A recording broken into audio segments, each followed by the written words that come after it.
Upcoming on the RotoWire Fantasy Football Podcast, Alan Seslowsky joins me as we try to identify breakout players and how to acquire them. All next on the RotoWire Fantasy Football Podcast.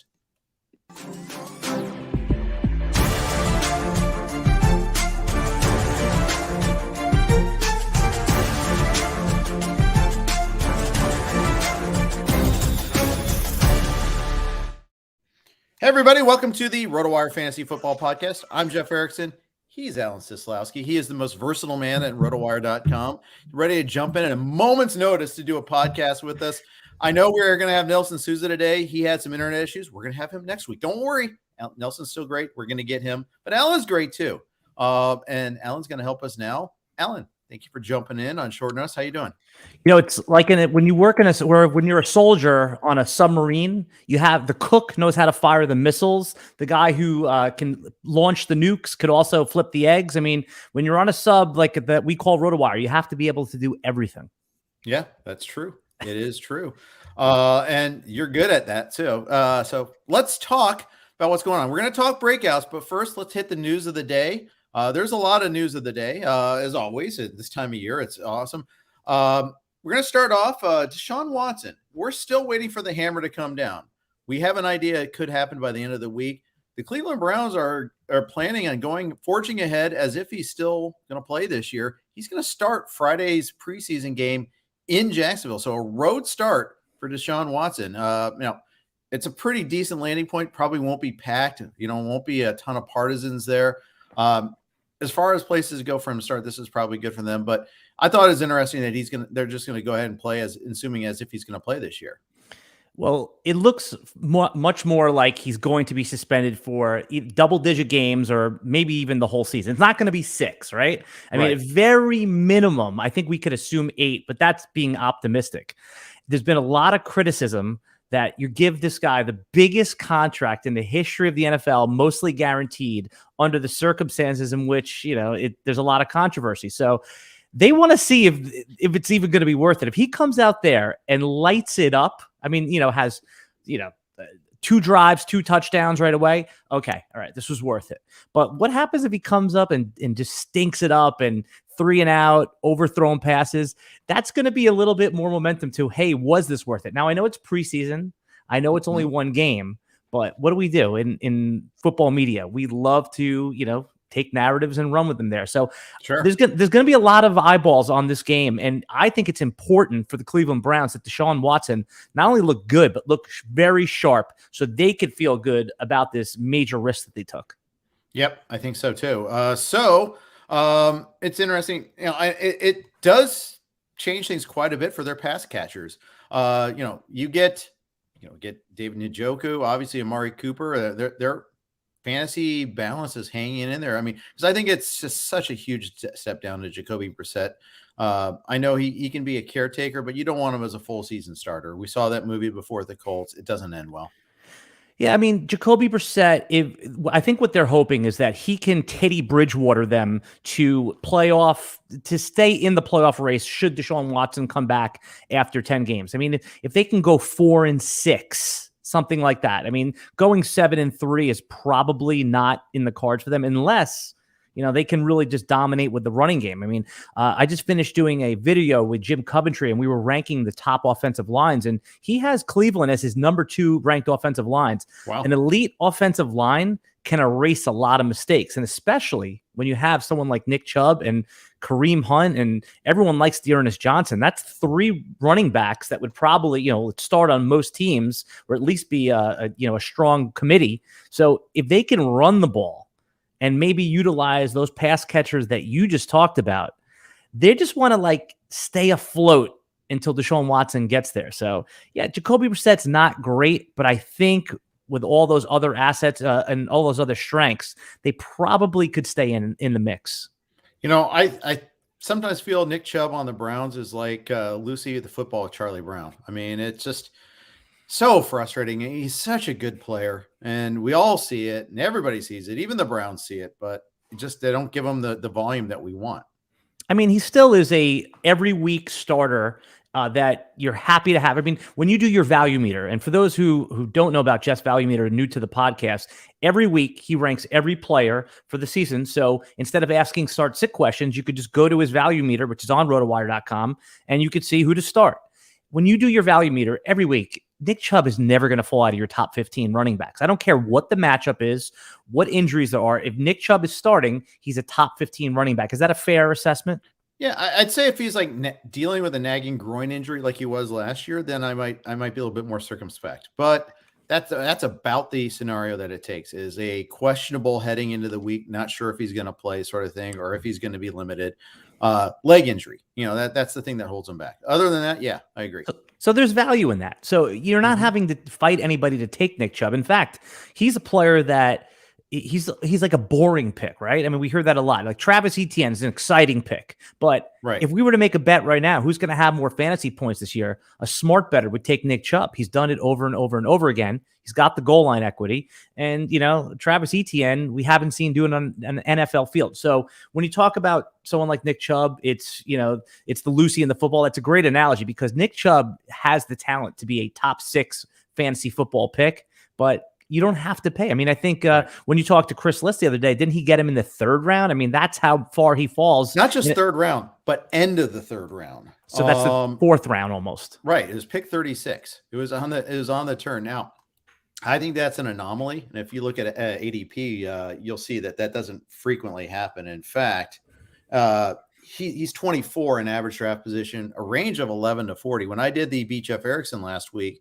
I was picking 2nd and 23rd, and he was gone by the 23rd pick. So you can see that there's a lot of times when he doesn't quite make it to you. I would have been happy to take him, especially because I started off with Justin Jefferson as my 1.2. Me, I'm not a McCaffrey guy. So I was actually eyeing Chubb as a target. Didn't happen, but that's fine. That means I got another receiver instead. I got Mike Evans instead. I know you like Mike Evans. Yeah, of course. I love Mike Evans. I mean, there's been a little bit of he's been dropping a little bit because of, he had a little bit of an injury, and there's been a little, now I think that was the day before that injury though, too, by the way. There you go. So that was always fun to see that. And you're like, Mike Evans left with an injury. Oh God, what is okay? I know. It seems like he's day to day. It seems like he's okay. All right. Yeah, and I mean, that dropped him to the 3rd round. I looked at some of the NFFC boards. I mean, that's what I do at night. When I'm going to sleep, the last thing I do is check what Tom and Greg post, and I love to see the drafts that popped off, because, I have my NFFC draft coming up in a couple weeks, and I want to see where guys are going. And Mike Evans went from being like pick 15 to pick 18 to pick 20. Now he's like, 27, I think he dropped to the other day. So I'm still taking him. I mean, with Tom Brady, and I want to shift back to the Cleveland Browns, because we were on a good topic right there. But it's 12 touchdowns and 13 touchdowns in back-to-back years. I mean, he's got the upside for 15 or more, especially with no Gronk. So I like seeing that type of drop. But I was going to say, with Nick Chubb, what he really represents is the last of the sure thing running backs. After Nick Chubb at RB14 on the NFFC, I just pulled the last 4 or 5 days, it gets into these upside guys, or guys that have some serious questions and you could see totally cratering. Nick Chubb is too big to fail. His floor is high. Doesn't have that super high upside, but that's baked into the late 2nd round. Javier G asked, Chubb over Swift, Kamara, or Barkley? Answer is no on Swift and Barkley. Kamara, I still have a little bit behind, but that's only because that's accounting for Kamara perhaps having still the specter of a suspension hanging over him. Somehow we've landed on 6 as the likely number, but that we're all spitballing on that too, by the way. There's no like edict saying we can't wait to hand him a 6-game suspension. That's just the number of people have kind of arrived at, but it could be a whole year. It could be nothing. Could be not something next year. We don't know. So that's the only reason why I'm a little more circumspect about that. But actually, Barkley versus Chubb is, that's a upside versus certainty call there. I mean, Barkley has 1.1 upside. Chubb probably doesn't. But Barkley also has the floor is lava floor. I mean, and that's the problem. You don't have to make that choice, because Barkley in pro drafts is now going at the 10th pick, right? I mean, he's going, so you don't have to make 14. So usually he's long gone. If you're sitting where I was, you're not going to get Barkley. But if you do have that choice, I mean, it's all about your style of drafting. My style of drafting is I'm going to go Chubb over Barkley probably still, but it's close. Yeah, it's like to answer the question, it's yes, yes, and yes for me. Alvin Kamara, what I'm doing is I'm not even baking in the suspension for this year anymore, or I'm even calling it where if I thought it was like almost certain, I thought I was like 75%. I'm down to like there's like a 1 in 10 chance that it could happen, like a 10%. And that's, everyone's going to have to make their own guess. The worst case scenario is that it happens right when the playoffs hit, right? For the fantasy playoffs. Like it happens later in the season. Then it's like, oh my God. But I just think with Jameis Winston, though, you have to change your expectation for Alvin Kamara. He's no longer that top 5 overall pick that's going to get 80 catches. I mean, with Jameis Winston, who's never really, I don't remember him really dumping off to the running back, and now Sean Payton. It's very rare that you had an all-time head coach and an all-time dump-off QB in Drew Brees leave in the same era. I think it's more realistic to say like 50 catches for Alvin Kamara. It's just a different offense. So a second-round pick, I'm good with. I just don't think he's worth a top 5, and no one's taking him there. I'm just saying is like I'm ready to put him back into the second round. Counter argument, Taysom Hill's not going to be the quarterback anymore. Right. Some of that was kind of what is eating away at Kamara's value. That's not going to happen anymore. He is a tight end now, and an injured one at that. So I'm not really worried about that. The running back, Mark Ingram, doesn't scare me. I mean, he was once a saint and once was good. He's also once was many things. I'm not really that worried about that. One more follow-up on Kamara. Julia asked that you took Zeke over Kamara. Now, we got to emphasize this was in July. This was 3 weeks ago, 4 weeks ago, maybe. That was before Kamara's latest hearing was pushed back 60 days. I think that's probably why Kamara fell and why you passed over. You would take him over Zeke, Rick. I know you're Mr. Zeke, but you'd still take Kamara over Zeke, right? Yes, I'm ready to put Alvin Kamara into the second round. And again, my stance on Zeke is not that I think Zeke is going to be a top 3 running back. It's that there's no way he can miss his ADP at pick 33. It's literally you're drafting it that's my stance. You're just drafting him at his absolute floor. It's only upside. That's my stance on Zeke. Yeah, and by the way, in the NFFC, his ADP is lower than that. It's 41 now. There you go. This is from August 1st on, by the way, just so you know. It's not just, Kamara that's over him now. It's, James Conner, Cam Akers, Breece Hall is over him. We'll talk Breece Hall momentarily. Oh, yeah. In fact, let's talk Breece Hall now, because this was, I'm going to do another set of rankings tonight. I do it every Wednesday night, goes live on RotoWire, the PPR rankings. We just did although it's kind of interesting, we also did the composite ratings just yesterday that went up. So I won't have too many changes to make, but I was low man on Breece Hall. I still am a little bit because I think that there's 2 things that bother me. One is Michael Carter exists. He's a carbon-based form of life that's still living, breathing on the team, on the Jets. He's good. He's good. They drafted him last year. And the second is they just lost Mekhi Becton. And I think that's a big loss. Their offensive line wasn't great. They tried to address it the offseason. They brought in the guard from the Niners. Becton was going to be right tackle. Fant was going to be left tackle. Now they're out of alignment. Their right tackle is gone for the season. And I think that's a big loss for the Jets. Here was my argument. So just to get everyone up to speed, Jeff had Breece Hall ranked around 70 overall. So what does that put him in, like the late 6th round, Jeff? Something like that for you? Something like that. Yeah. Okay. But just as a point of reference, though, yes, I Breece Hall I had at 70 overall, which right. I think that was too low. And his ADP is 40. His ADP is like 45, just to kind of give context. And I try to not look at ADP when I'm doing my rankings. I mean, I do it just if for no other reason, just to make sure I'm not forgetting anybody or I'm not like so wildly off. But I kind of was wildly off here. But for what it's worth, Breece Hall, I put in at 60. I moved him up 10. We have a range of 27 to 60, but only 4 of us, just 4 people. That's just fantasy. That's the beauty of fantasy football right there, that you can have such a wide range on 4 people that spend a lot of time doing rankings and thinking about it there. Yeah, here was my when I texted you the other night and I said, hey, let's take a look at Breece Hall, not because you shouldn't be there, but it's just so out of line with consensus. And again, it's okay to be out of line with consensus. I don't think that's an issue at all. I mean, you have to put your rankings how you want them. But here's normally when you get a player that's drafted in the top 50 of the real NFL draft, a running back specifically, that's basically like a first round pick. This guy's going to play.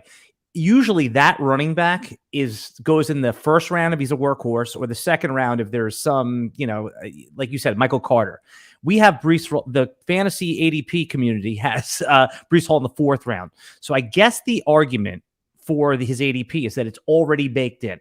So I've been on podcasts, on the RotoWire podcast, saying Breece Hall is the worst pick in the fourth round, and then I've made it a couple times. So I must not really think that. I guess it's really I know. It's just, what it is? It's that you've said this so many times. Your rankings really show up when you're in a draft that means something to you. I mean, that's when they actually show up. You battle test your rankings. Absolutely. That is a great way to put it. You battle test your rankings, right? We'll see what you're made of when the proverbial bullets start flying. So Breece Hall, they drafted him. He's basically comparable to Jonathan Taylor with his metrics. I'm not saying he is Jonathan Taylor, but all the warts and there's a lot of Jets bias with him. Everyone's like, oh, it's the Jets. When Mekhi Becton when the news hit the other day, myself, who's a Jet fan, and my other Jet fan, I said, I can't believe this. It's already starting. So it's happening. It's happening. Zach Wilson looks terrible. Yeah, it's starting already. So I guess really what I'm saying is that RB1 in a draft class is already being discounted. You're pushing him back more. I think you're 60. If you don't want him, even 60 is probably even light. Right. Because I'm looking, since August 1st, max pick is 54. I don't hate Breece Hall. Right. In fact, and he's good. He went to my high school. Oh, he did? Wichita Northwest High School. Little known fact that I went there. Everybody knows that he went there because I'm just a person that talks about football. He actually plays football. So there you go. But he was good. And he checked all of the boxes. Cliche alert, right? The 40 time was good. The athleticism was good. The college production was there. He was the first running back off the board. How are the hands? The hands, he catches footballs. He's a plus. He can do it all. Now, like you said, you identified what I think is the biggest obstacle. It's that Michael Carter was drafted in the fourth round. So normally we don't worry about that too much.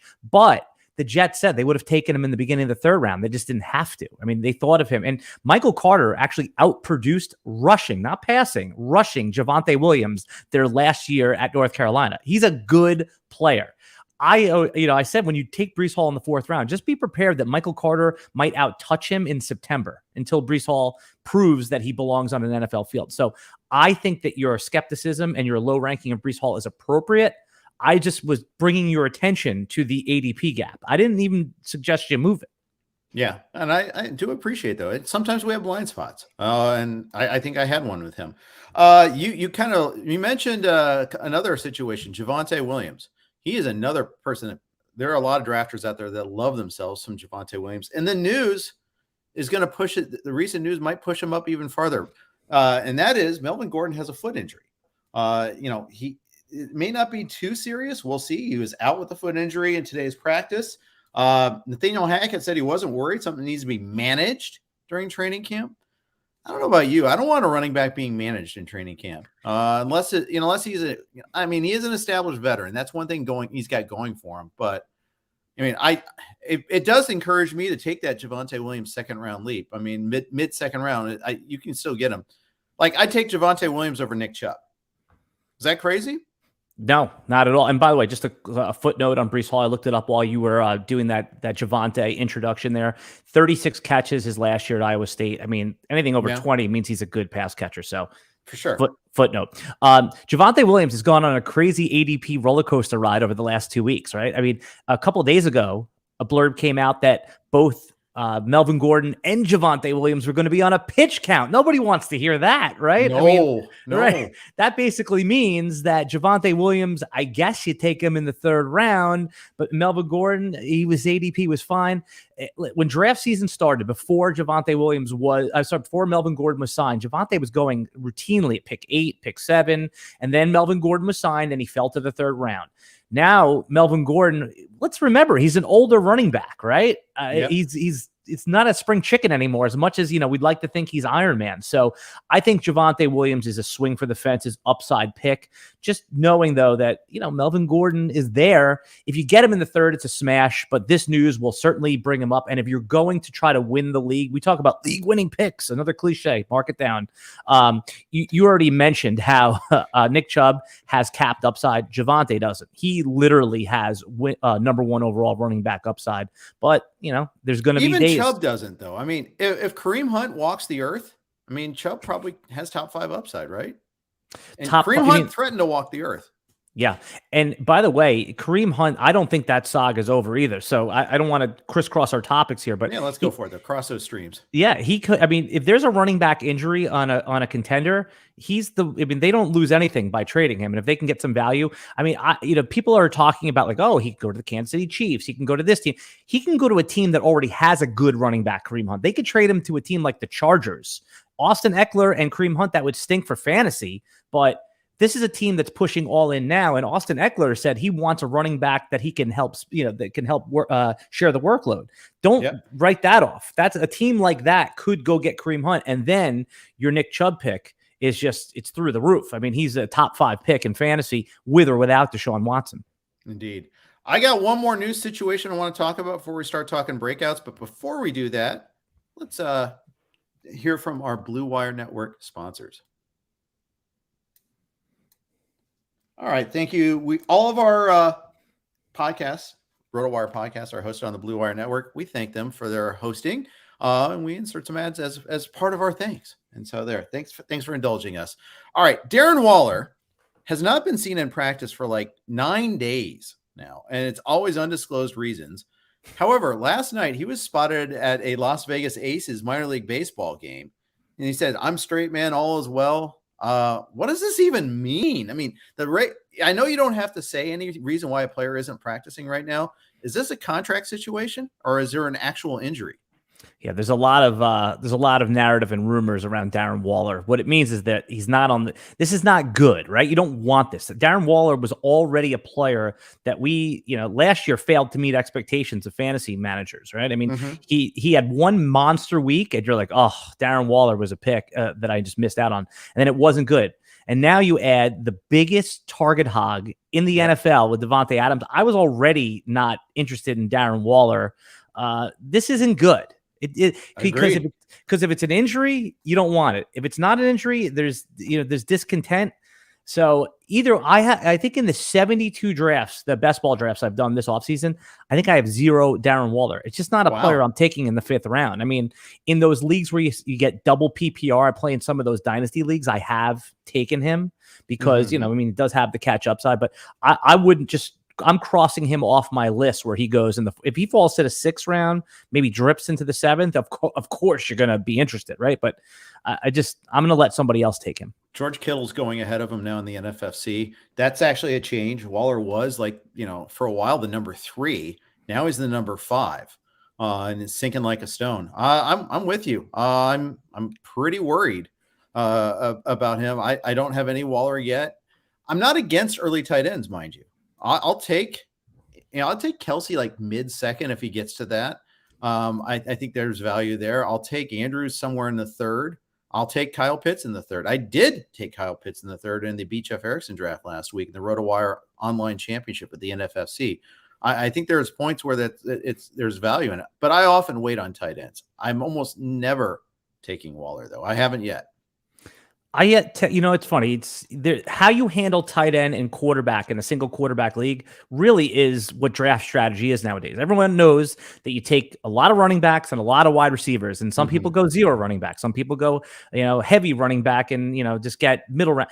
Where do you take your quarterback? Where do you take your tight end? I found myself landing on the TJ Hawkinson and Zach Ertz in round 7 or 9. Those seem to be when I don't like the running back or receiver options. It's, you're never getting a good value on a tight end. You're always like, I'm passing on players that are better. But Zach Ertz is good value. Every single time Zach Ertz is good value. That's why I've been landing on him, because he goes in the 9th round, right? I mean, the downside of Zach Ertz is, DeAndre Hopkins, what happens when he comes back? I mean, it's a totally different player. It's a different position. Zach Ertz is he's a tight end that even if he has down weeks, you're never scared to start him. For the most part, I try to either go early quarterback or early tight end, not both. The Fantasy Index draft, which is a best ball one, I tied in Andrews and Lamar together. But I found myself scrambling. I found myself trying to catch up on other positions. I mean, when you do that, you're out of alignment. You're trying to catch up on either running back or wide receiver. I'm more comfortable trying to catch up on running back, to be honest. Catching up on a wide receiver, I feel is hell. I don't enjoy doing it at all. I hate being behind in wide receiver. Well, the reason is that in best ball, when you're scrambling a wide receiver, it's not as bad because that Tyquan Thornton you got in the last round, when he has his week of 3 catches for 80 yards and a touchdown, it just gets inserted into your lineup. In a home league, a managed league, managed league. I mean, if a mid-range wide receiver, Marquez Valdez-Scantling is your wide receiver 3, and he has 1 for 23. You can't even play him the next week when he goes off on your bench. That's what the merit of pushing up the wide receivers are. Because if Justin Jefferson, if AJ Brown, if Allen Robinson have 1 or 2 bad weeks, you're just putting him in your lineup. And the waiver wire is the other part of it. Running backs emerge on the waiver wire. It's very rare that Victor Cruz, or who was the guy in the Cowboys that emerged that one year? Miles Austin. He became a waiver wire, second round receiver. So it's very rare that those guys emerge. Brandon Lloyd is the all-time waiver wire king. That guy, that was such a crazy year. You maybe you got him as like your 7th receiver in a draft, but I mean that for the most part he was a waiver wire guy and he was huge that year. But it's so infrequent. You're right. And it's because running back is a opportunity position. Wide receiver is you either have the skills or you don't. And you find yourself chasing tail, like you find yourself chasing last week's stats all the time with either starts or pickups. It's really a brutal, gruesome way to go. Just to give the listeners perspective on who Brandon Lloyd was, if you haven't been playing fantasy for like 10 years, it would be like if Devontae Parker this year led the league in receiving and in touchdowns. If Devontae Parker became the number 1 overall wide receiver, that's the equivalent to what Jeff is talking about when Brandon Lloyd, like a player that had been in the league, that had some upside and never really kind of hit, and then was the number 1 wide receiver in fantasy or pretty close to it. 2009, Brandon Lloyd only played in 2 games. He had 8 catches for 117 yards with the Bears. It's like Devontae Parker. In 2009, in 2010, he did that with the Broncos, With the Bears the year before that, 2018, he went 26 for 364 and 2 touchdowns. In 2010 with the Broncos, 77 catches, 1,448 yards, Alan. I mean, it was nuts. How many touchdowns was it? And 11 touchdowns. Yeah. I mean, that's a league winner right there. If you want to talk about league winner, that's it. Now, if you had to been starting him is the only fallback to that. But it's definitely one of those. It was the miracle. You got your miracle. Now move on. And then the following year, Jose Bautista in baseball, and he was actually pretty good then too, but not as good. And the following year, people were taking Brandon Lloyd in the 3rd round, and he went back to being, it was like Cinderella after midnight. It went back to being just, kind of. He went 70 for 966. So you didn't completely turn into a pumpkin. He still got you 5 touchdowns, but he split between Denver and St. Louis that year. But it wasn't a 3rd round pick. That's a guy that you take in the 8th round, 9th round. He's a 3rd receiver is what he was. Yes, right. Exactly. And I would like to see, how the production was distributed. Was it all in like 3 games? I mean, I'd have to look at it, but I remember drafting him that year. I was the donkey in my league that like reached on the 2-3 turn to take him. And I was like victory lapping. And then it was just like, oh, I'm not good at fantasy yet. Like I'm telling you, I made all the mistakes playing fantasy when I first started in the first few years that everyone makes. I took Peyton Manning at the 5th overall pick. I mean, we all do it, Oh yeah.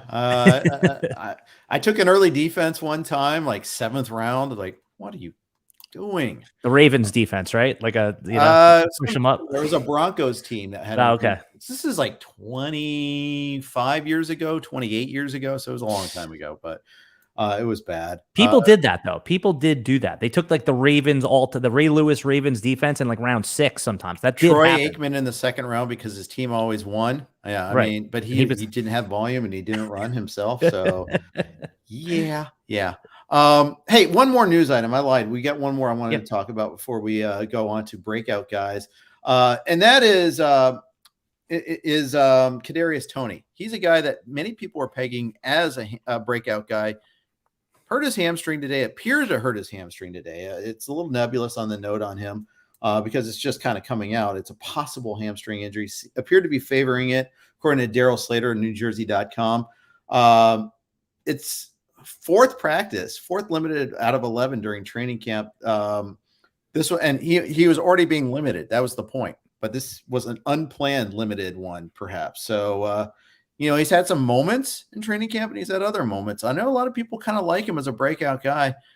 Maybe it's because I did broadcasts with lists for so many years that I reflexively dismiss anything positive said about the Giants. So I don't have any Kadarius Tony at all. Yeah, one of my favorite things that you guys used to talk about in your podcast was it's not the size of the sample that matters when the magnitude is so big.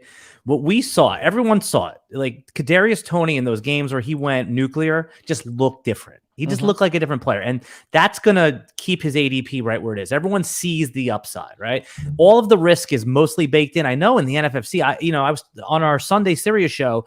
I thought he was still going in the 7th, 8th round just because I don't draft him. But when I took a closer look, the professional drafters are taking him in around 6. Yeah, they are. So they're squeezing a little bit of the value out of it. Listen, when you draft Kadarius Tony, just understand. I mean, he's one of those players that it looks like he could be marred by injuries. I mean, based on what we've seen so far, a player's injury prone until they're not, right? But the upside is so tantalizing. It's so juicy that you could easily see him as one of the players that takes that mega leap and it ends up in the 2nd round next year. But, just understand what you're getting. It's going to be a player that has those type of days and risks. My favorite meaningless anecdote about Kadarius Tony is that Urban Meyer was upset when the Giants drafted Tony ahead of everybody's expectations in the draft too. And at the time that was used as validation for the pick, by the way.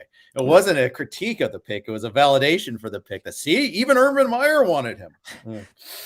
Oops. But yeah, that was the first red flag, by the way. Apparently. There are so many others. Every team is like Alabama out there. Yeah. They're pros. Who knew? All right, let's talk breakout players. Before we do that, got a note from our friends at Dynasty Owner. Do you love fantasy sports? Alan does. I know that. Are you ready for a new challenge this year? Dynasty Owner is the new way to play fantasy football with real NFL salaries, adding the strategy of running an actual franchise. Dynasty Owner provides a unique and challenging experience that will test your skills as an owner and general manager. You will have complete control over your team's future. You can build through the draft, make trades, sign free agents, and manage your team's salary cap. Can you create a dynasty of champions?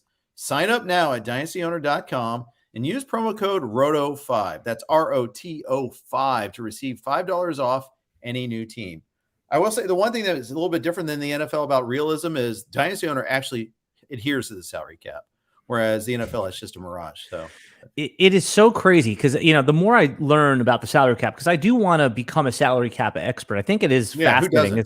Right. I mean, it's just, because it's nowadays you get a better understanding of how contracts work. And then it does help you in Dynasty when you're trying, when you're trying to project players, how long they're insulated for. I mean, all the time you see like these contracts are 5 years, $80 million, but like 20 million is guaranteed. And after a year and 2, they can get out of it. It's very interesting. What the cap thing that I learned recently was that they only have to get to a certain percentage of the cap over 3 years. So it's like, even if they're under cap, that's okay. As long as they get to, I think the number is like 85 or 90%. I forget the exact number, but over those 3 seasons. Yeah, it's pretty wild there. So, and there's so many little things that you don't learn, that you learn after the fact that you don't know. It's kind of crazy. All right, breakout players. Alan, I need you to define what is a breakout player before we go any farther. How do you define what a breakout player is? Yeah, I think that there's a few different ways to think about a breakout player. It's a player that's really ready to take that next step and move up a tier. So, for example, if you're talking about, some of the guys that we're gonna mention in the 10th round, that could be players that go, if we redrafted in like week 4, like in the 3rd round, that's a breakout. If you talk about, there's going to be players that we mention that are getting drafted at their ceiling that probably haven't done it yet. But if they deliver on that, and I don't want to mention any names yet, that's a breakout. So I think it's my definition, the way I see it, is a player who really jumps up at least 1 tier, but a true breakout is someone that goes up 2 or 3 tiers. Okay, very cool. All right, so how do we identify these guys? So I have a tried and true tactic. And again, when it works most of the time, is that if there's a player that we liked a lot, especially a rookie or a second-year player that hasn't done it yet, and they had a slow start to their year, what I try to do is zero in on the last 6 or 7 weeks, or maybe like post-bye the year before. So again, just that we'll name those players, but I like to look at the previous year's production, not total production, but how did they finish the season? What are they doing moving into the next season? And obviously, if they have a new quarterback, if team context has changed, if the offensive system changed. So those are a few of the tactics I use to try to identify my breakouts. How about you? What are some of the things that you like to do to use as indicators? I'd like to see what the professional drafters are doing and then just follow along. No, I mean, that's a good way to do it. Honestly, it's a proxy. If you see guys that are just helium guys, but you can run into some problems with that too. I'm old enough to remember Marquez Callaway going in the 4th round of my NFFC primetime draft last year. So yeah, there's problems with that method, to say the least. No, I mean, you're looking to see, the more you watch football, you can see those plays that just jump off the page. The more you read about players, you can see that too. I mean, let's face it, most of us don't have a trained eye. We think we do. We're not scouts. I mean, there are some people that are really good at breaking down film. Christopher Harris, Brett Coleman. Those are 2 guys that I follow a lot that do that. Matt Harmon's another one that's really good. And I watch what they do. And, on our site, Mario Puig, when Mario speaks, I listen. When he talked up Lamar Jackson in the draft, that caught my mind there. So yeah, I do pay attention to those, to our community as well. Yeah. I look for opportunities. I look for changing coaches. I look for, changing personnel and just a player that's going to step up into that next opportunity. I think that matters too. Let's talk about some of our guys. First of all, we kind of classified it when we were like talking ahead of time. We were going to do a short little video, and instead we're going to do this. Like maybe have an obvious guy, maybe like a lot of people know, but maybe not. And then maybe a not so obvious guy. I'll start. I like Rashad Bateman. I've been on the record for that one for a while. I mean, I think the way he turned heads in OTAs and minicamp last year as a rookie before he got hurt was really telling to me. I saw some moments out there on the field last year after he came back from his horrible groin injury. He had other things where he messed up. He caused one interception. His hands might need some work. But you know what? All the time, I hear about this all the time. Someone has some drops issues. Unless you're Evan Ingram, you can usually overcome them. We all got the discount on Jamar Chase because, the ball's a different size. It doesn't have a stripe on it, blah, blah, blah. He's such a Bengal. Man, what a windfall that was. It's hard to find that. Treylon Burks could be that guy this year, by the way. Lining up in the wrong spot, has asthma. Okay. Fine. Does he get open? Are they going after him? Yeah, okay. I think I'll get some Treylon Burks still. Not ahead of my boy Olave or ahead of Drake London, but maybe in that next year. We were talking about Bateman as a breakout, and it's a good pick. It's a good pick. It's not just because Bateman has the draft pedigree, was a first-round pick, but the Ravens need him to be good. They traded away Hollywood Brown, right? I mean, Hollywood Brown did things that were good for NFL football teams besides dropping the ball 3 times in one game. I mean, he was able to get behind the defense, and overall, I think he was a pretty good. I still think he's a good player. Other than Mark Andrews, the guys that are going to be on the field as pass catchers, Devin Duvernay, maybe James Prochet, those guys are miscast. I don't think that's a secret. So, John McKechnie, our guy who follows the Ravens closely, he's talking up Prochet a little bit, and he's not the only person I've heard that, by the way. And again, fine, sure. But I would say that they are probably, if I'm just going to, put probabilities on it, they're probably more like a number 3 wide receiver on most teams. And again, if Prochet has a major breakout and John McKechnie spotted something, I'll definitely listen to our guys. I mean, there's no one better at this stuff than John and Mario and our RotoWire guys. And but it's not year 1 for Prochet. Like he's been at the Ravens on the team for a few years, and he hasn't done it yet. All I'm saying is that this is more like that it's Rashad Bateman time. I mean, there was a great quote when Hollywood was traded, and Rashad Bateman was saying, it's my time. I got this. I understand what this trade means. So Mark Andrews, I mean, everyone knows that he's going to be Lamar Jackson's preferred target, but Bateman, he's kind of like an athletic Keenan Allen. I mean, So it's not just that he's the Ravens need him to be good. I think it's a perfectly good pick as a bit. I would be shocked if Bateman doesn't reach his ADP of like the 5th round. Yeah, Bateman's my guy, but he's everybody's guy, is what I'm starting to find, though, too. He's climbing. I saw him go at 47 in a draft last week. So Chris Vaccaro, very veteran player, went and took him there, too. So, okay, who's your obvious breakout player?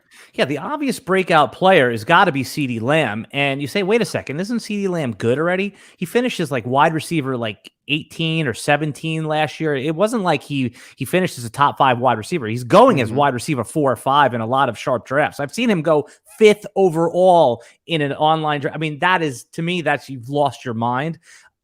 Basically, you get him on the 1-2 turn. If you want to take him at pick 10, it's still aggressive, but you're paying for what you think is going to happen.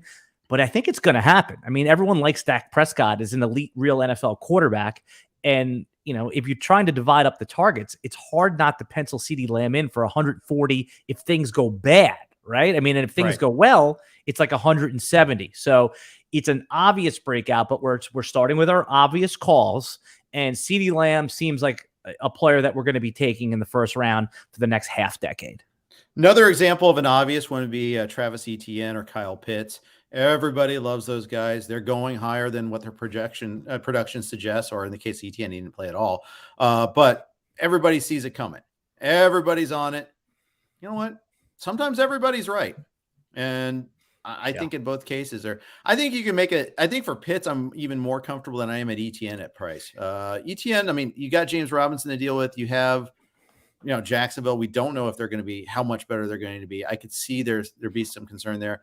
Pitts, I mean, they're going to throw it to him in the end zone this year. That was just such an anomaly. I don't know. It's like Mariota to Pitts. What could go wrong, right? I mean, Mariota. I'm sure something could go wrong, but come on. If you look at what he did, yardage wise, catch wise, I mean, it's off the charts. And accounting for age, he's a generational player. I'm 100% on board with Pitts. I understand this. I said this in one of our videos that we did together. I'm scared to draft Kyle Pitts in the 3rd round, and I'm scared not to draft Kyle Pitts in the 3rd round. And it's not that I don't agree with everything you said. And you know what? We could be talking about Kyle Pitts as the if he reaches his ceiling, we could be talking about a tight end at the 1.1 next year. If let's just say he does the 1,500 yards and 16 touchdowns and it's 94 catches. You're doing it from the tight end spot. Yep. That's what I'm saying. Like he will be in that 1-1 overall conversation next year. And some people do it and forget it in the tight end premium formats. I mean, it's like going to be an easy smash. But when you are taking him in round 3, you are foregoing a very good position player. And it's that. Sure. I mean, if he had wide receiver eligibility, it would be a no-brainer. But no, it wouldn't actually. I mean, well, because, if they switched him to wide receiver, it would be a brainer. It would hurt. It would hit us in the brain because he doesn't stand out among other wide receivers. I meant if he had dual, by the way. That was my. I picked up on that after I said that. But let's face it, when are you not going to use him at tight end? Are you going to, I'm going to draft Waller too? No. Right. No, that's a good point. It would be if he was a wide, it was like if they gave Davante Adams tight end eligibility. That's where, yes, I actually did it. Yeah. I was thrilled to get Pitts at pick 35 in the Beach F. Erickson draft last week. That was one of the few picks I thought was like, yes, nailed it. I felt pretty good about the draft, but that was one where I can't believe I was able to get him there. And every time someone else takes him, I feel a little bit of remorse, a little regret that I'm not the guy getting him. And then I take a wide receiver and wait till tight end until round 9 or 10 anyhow. But in this particular case, I will reach for Pitts all the time. Yeah, no, it's again, when in best ball, like where, the stakes are low, the $5 to $25, I've done it because there's an overall contest, but in the leagues where we're paying $100 or $300 to do it, I haven't done it yet. And you talked about battle tested rankings. I mean, I love that term. We're going to start using that a little bit more. We will credit you. But I think I'm not the one that created it. I popularized it. I forget who had the original, but yeah. Well, now it's yours. Yours. Yay. When we talk about breakout players, I think that there's a really interesting dichotomy going on with Trey Lance right now.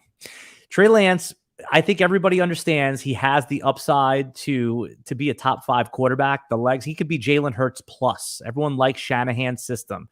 but the guy hasn't played a lot of meaningful football over the last few seasons. Hasn't even played meaningless football, Alan. I mean, he's played almost no football.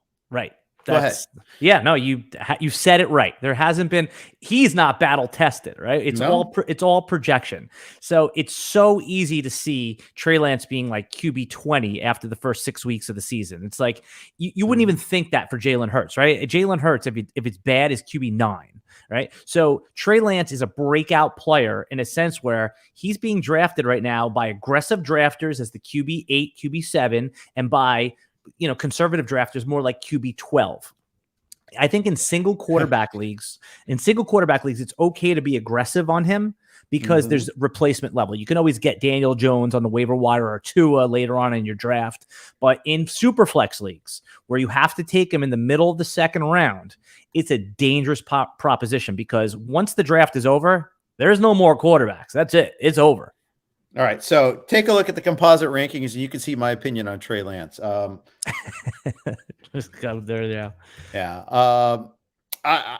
I'll be the guy that lets somebody else get that bargain. I've got him at 116, and we have other people as high as 65. You know what? I'm happy if I'm wrong about this because that means Debo, Ayuk, Mitchell, Kittle, they're all going to eat. Although Mitchell gets hurt a little bit by Lance rushing for touchdowns, but I mean, we saw 2 games with him starting last year. It's not good in either game. No. He has a hard time throwing. Now, I've seen this comparison made to Tim Tebow. Even Tim Tebow is way worse, I think, and he still finished like fantasy wise top 10 QB because he ran so much. Now, I don't know if Lance runs that much either. It was weird to me they didn't install any packages late in the season for Lance to come in and he at least, be for like some weird third down plays or anything like that. He didn't come into the game at all. If Jimmy G was healthy, there was no Lance. I mean, think about it. Trey Lance, 6'4", 226 pounds, man. He runs he had about an 80th percentile 40-yard dash. I mean, this guy can light it up. He just played at a small school competition. I mean, his number 1 wide receiver in college was Christian Watson, who was a popular riser during the pre-draft process as well. I mean, that was multiple years ago. There's a lot of, there's yellow flags with Trey Lance. Faith-based. It's all faith-based. But the good news is, that's what I'm saying. It's like in single quarterback leagues, I'm willing to pay for the breakout only because the replacement level is it's in single quarterback leagues. It's not going to kill you to find out. Lance barely even played his last year in college. Yeah. I mean, there was a COVID year, then he didn't play. Yeah. So, they held him out just in he's preparing for the draft. I mean, it can work, but I don't know. He's a player worth, if we were making a breakout list and we're talking about quarterbacks, he needs to be on that list as someone that could break out. Sure. Fine. That's fine. My medium breakout is a guy that was actually mentioned in the chat here earlier, and I'll bring it up there. I was asking who's the next version of this guy. Well, I think this guy's got another level, and that's at tight end, and that's Cole Kmet. I think Cole Kmet's going to be.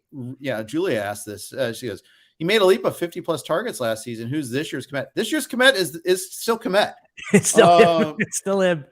Yeah, I like Cole Kmet a lot. I've got him at 103 in my rankings. That's high in our rankings. We talked about it. If I'm waiting on tight end, he's a total target of mine. And target is the operative word. He had 93 targets last year. I see him going to like 120 because some of this is his own ability, a full year working with Justin Fields. It's also just a lack of other. Allen Robinson's gone, and they replaced him with N'Keal Harry. N'Keal Harry's banged up. They replaced him with Byron Pringle. Byron Pringle's banged up. They replaced, you get the point here. David Moore is hurt on this team, and that hurts them. I mean, they don't have a second receiver, Alan. You don't like Nquimius St. Brown? No. He's a fine human being. I don't dislike him. I don't like him. I don't think I'm not afraid of him. Let's put it that way. He broke out, but he's going to break more. Yes, he broke out, but he's going up again. And, you're getting, I put him, Cole Kmet's going to be in the same, Ertz, Goddard level. That's where I think he lands in terms of production.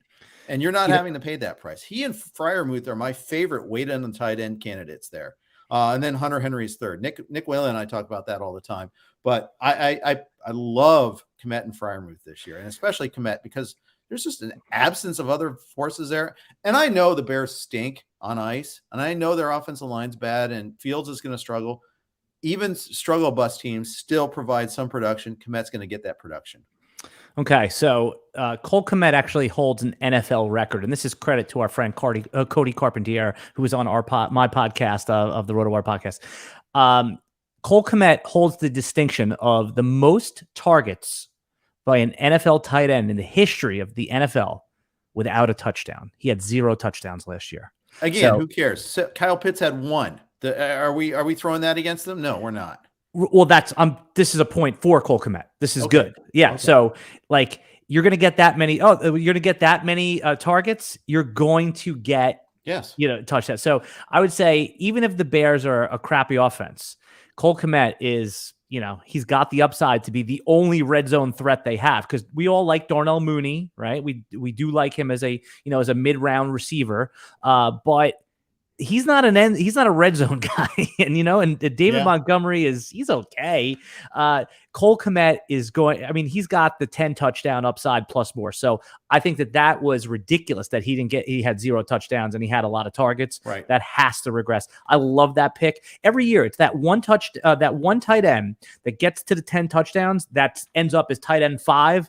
Cole Kmet has better chance than anyone outside of the top 12. There you go. All right. Let's do a couple more. Let's go non-obvious. Who's your non-obvious breakout player? Alan Seslowsky is going to give you the key, your league-winning non-obvious breakout player right now. Listen up. I like Paris Campbell, the wide receiver on Indianapolis Colts. Yeah. We've talked about him in a couple different capacities. And Paris Campbell was a high pedigree, a second-round draft pick. And when he was on the field, he looked great. He looked dynamic, and by all accounts, he is the number 2 wide receiver, and he's going to be playing in the slot. I know the team did draft Alec Pierce to play outside. He's more of a speed guy on the outside, but Matt Ryan and Paris Campbell have showed some connection in camp. There's been good momentum, and the only problem with Paris Campbell is obviously he hasn't been able to stay healthy. All right, so you're paying a 15th round pick for Paris Campbell. I think I usually push him up to like the 14th or even more sometimes if I'm a little depleted at wide receiver, but everyone likes the Colts offense and there's no tight end to really take away targets in that part of the field. You could see it's not that Paris Campbell can win you the league, but I think if he is going to break out, it's all set up for him. And if he gets hurt again, it's basically over. He's going to be struggled to make an NFL roster once this contract is over. So Paris Campbell, he was thought of as a good receiver coming into the NFL. He played at Ohio State. Drafted before Terry McLaurin, his teammate. Yep. There you go. And so I would say that he's a really good breakout candidate. You should roster him. If you're in a home league, a 16-round home league, he's a great 16th round pick. Waylon and I were talking about Campbell today because he's on there are 3 teams where there's a massive ADP gap between wide receiver 1 and wide receiver 2 on that team. Colts, the Falcons, and the Panthers. And the difference being is the Colts are actually supposed to be good, right? And so you got to figure someone with Matt Ryan, a real NFL quarterback, should raise his value. There's a 60 pick gap between Michael Pittman and Paris Campbell. Similar to Drake London and Brian Edwards. One of these things is not like the other. Which one could it be? Or in Carolina, where you have DJ Moore over Robbie Anderson and Terrace Marshall. I think that, and by the way, I like Terrace Marshall a lot. I think he can play. And Baker Mayfield's looking better and better in camp. So blah, blah, blah. I think that bodes well for Marshall. So I would, he's a guy I'm rostering a lot, but Campbell, I've had my shares of Campbell in the past. The Colts, we've never been able to see what Campbell can do. They don't ask much of him because he's never on the field. They never asked him to do various routes. Chris Harris did a great video on him a year ago. And it's we don't know because they don't ask him to do much of the wide receiver tree yet, the route tree yet, but it could come because somebody is going to narrow that gap between Pittman and the rest, whether it's him, whether it's Alec Pierce, whether it's the tight ends. They have 2 of them there, but none that are good demand targets though. It's Mo Alley Cox, and they drafted. Grayson. Yeah, I mean, again, he's a developmental guy. No one that's gonna, if Paris Campbell can stay healthy, he should outproduce his ADP. He could be someone by early October. We're like, oh, this guy he's perfectly good to start every week as your third receiver. 6 catches for 60 yards and maybe a little touchdown upside if he breaks one. 7 catches for 50 yards, stuff like that. They're gonna hit him over the middle of the field. He does have some dynamic speed. You know what he's like? He's like an athletic Golden Tate. It's that type of player. I mean, he's obviously not as built like an Iron Man. I mean, Golden Tate was an Iron Man until he wasn't. So yeah, that's how I view him. And he's, again, one of the players I've pegged for a major breakout. How about you? Right. You got anybody that's a non-obvious? I got one more. My non-obvious guy is Joshua Palmer on the LA Chargers. I want to make sure it took pains not to say San Diego. 3rd round pick last year. Came on late. Last 6 games of the year, he got more targets. Some of that was because Keenan Allen missed some time. I think Mike Williams missed 1 game due to COVID too, so Palmer got more action there. Point is, though, Palmer actually delivered a little bit and he's like the clear front run over Guyton and others and the Chargers. So many other teams, we don't hesitate drafting 3 receivers from that team. It's the Chargers. Of course they can support 3 receivers. I understand that, Eckler takes away some of the targets, so maybe that's why you have some hesitation. This is the shootout division. Everybody loves Justin Herbert. Everybody loves seeing those games against the Chiefs and, against the Raiders.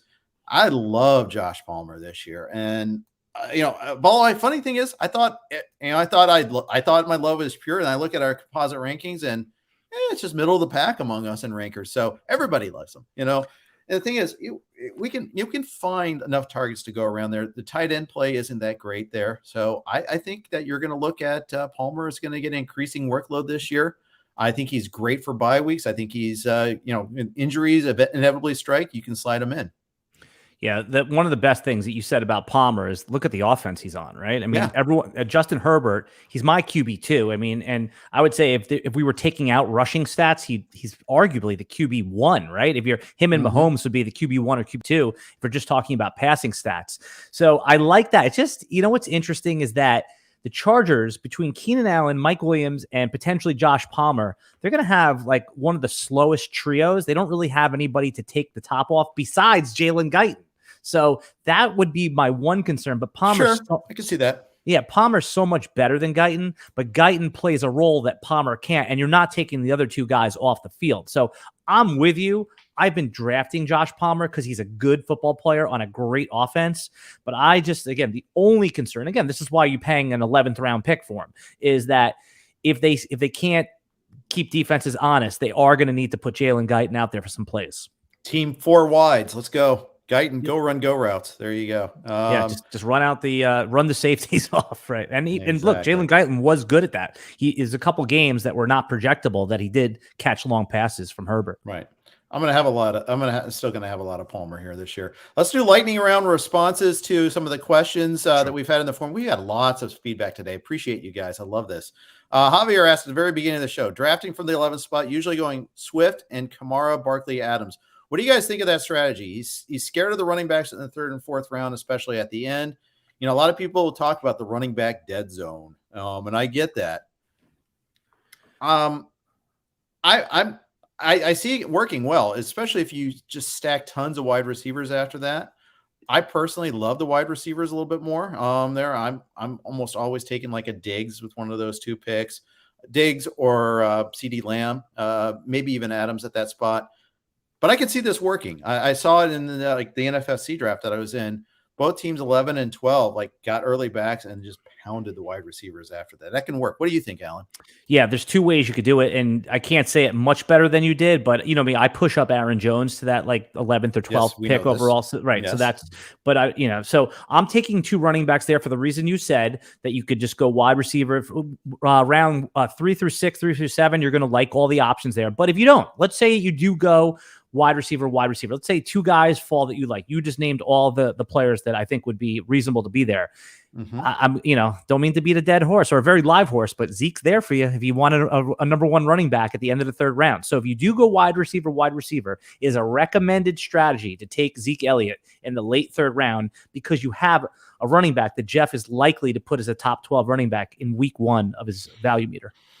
Against the Bucks? The hell I am. No way am I going to be doing that. It's Zeke is. I'm not saying he's got the league winning upside, but if you go wide receiver early, you have a player that is slated for a number one role. Zeke's a plug and play player. I'll give you that. Right, and that's the case to answer Javier's question. If you do go wide receiver, it's okay. Zeke is your life preserver in the third round. I kind of like going one back and then getting that. Going and getting like Elijah Mitchell later, or going and getting someone of that ilk later on, and mixing and matching with the second running back spot if I'm getting stud receivers. That's my preference, but there's more than one way to fry that fish. Yeah, and if you get stuck and you're looking for running backs in late round 5, round 6, you could always push up Chase Edmonds, Singletary, Rashad Penny. Those guys are the next guys that probably they have issues, but they have jobs. Yeah, that's fair. Chewy asked. I'm laughing at one of the comments. Yeah, okay. Which 2 receivers are a must-have, no matter what, in fantasy leagues? I mean, that's Justin Jefferson. Yeah. Jamar Chase. No. I would say Justin Jefferson's a must-have, right? Like if you pick my number 2 player overall, yeah. Right. Yeah. And if you draw 1-1 in the NFFC or a format that has 3 receivers in a flex, I think it's defensible to take him at 1-1. Mario did that. Mario Puig did that. He took Jefferson with the 1.1. I took him with the 1.2. Pretty happy with that. Right. Yeah. I mean, there's certain guys I just love having, and he's certainly one of them. I love getting Higgins in the third, to be honest. Still, or Chase in the first, late mid first on Chase or early third on Higgins. I'm very happy on both of those. It's wearing my Bengals hat there, real quick. But if you want a couple boring guys that I think are must drafts, I think Brandon Cooks, if you get stuck at any time, is one of the best wide receivers. He's always there for you. Yep. He's always there for you. And you know what? What do we know about Brandon Cooks? Here's 1,000 yards in one hand. Here's 6.5 touchdowns in the other, and there's upside for more. So he's, must draft is a little strong of a term for him, but he's a player that I find myself getting a lot of because it's a boring and it's a good pick. And you called out Allen Robinson in our last video. I think he's a must draft. I think Allen Robinson. Yeah, we titled the video "Reach for Robinson" based on your pick. I think that's an absolute must leave your draft in the 4th round with Allen Robinson.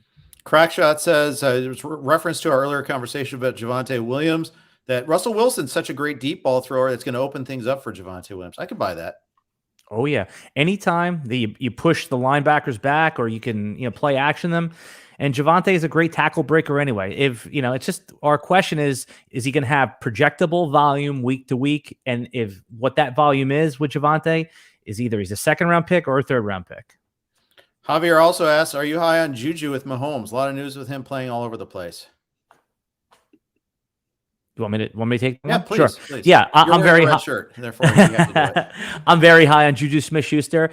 Juju Smith-Schuster is he's already had the elite season. He's already been a wide receiver 1. There was a time in Dynasty, which is my first love, is that we were talking about Juju Smith-Schuster as the 1-1 receiver, right? So he was so young per level too. I mean, he came out so young, and then he just got screwed by bad quarterback play.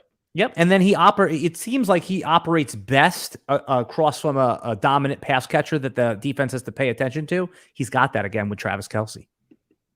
Julia asks, what's your projection for Jerry Jeudy? He's never topped 1,000 yards nor 100 receiving receptions. Will he be close this year? Well, he got hurt last year. He might have been on that. He's only been 2 years. So, do you want to guess what his DK over under on yards is? I have it here. If you want to take it, just 985. It's 905.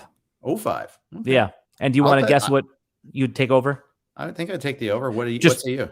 Well, remember, injury, you're betting against injury too, and he hasn't stayed healthy yet. So if he misses 3 games for injury, now you're betting on when you bet overs, you're betting against injury.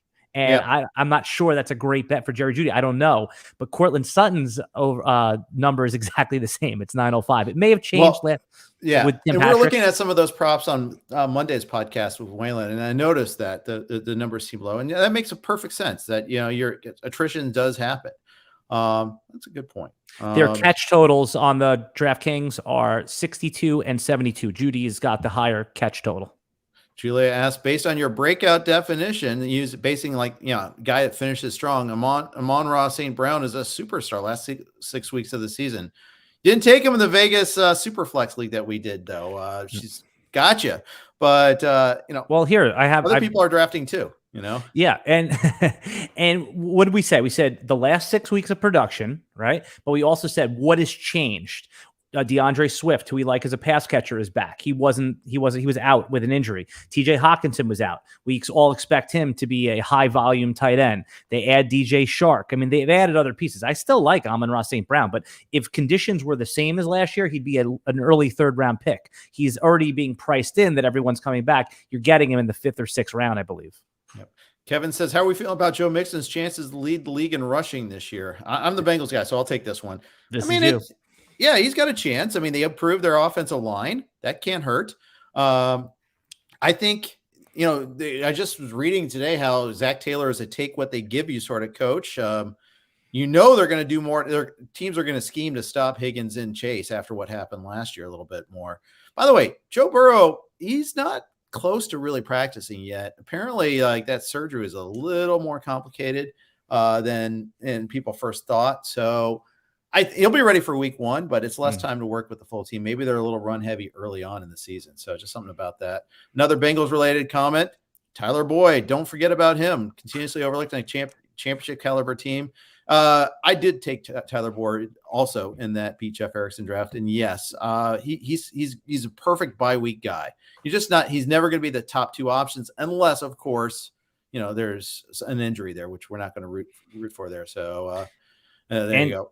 And I want to ask a question and pretend I'm in the chat. How about Hayden Hurst? Do you like him as if Joe Burrow is Joe Burrow? I mean, Hayden Hurst, you can get him as tight end 28. I mean, sure, he's fine. Second tight end in my roster, as long as he's not my starter, fine. Okay. Clipboard Jesus, come on, Al. I tuned in for 1 second. And you mentioned Zeke. Clipboard's a regular listener, so we appreciate him. So he should know better.